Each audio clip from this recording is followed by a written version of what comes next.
नाशिकमध्ये गेल्या 28 दिवसापासून वृक्ष संवर्धन करणाऱ्या सगळ्या संघटना एकत्र येऊन हे आंदोलन करत आहेत, परंतु आजपर्यंत सरकारनं कुठेही यांची दखल घेतलेली नाही आहे।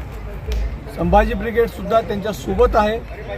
वृक्षवल्ली आम्हा सोयरे वंचरी ही संत तुकाराम महाराजांचं वचन आहे। या वृक्षांचं संवर्धन झालं पाहिजे।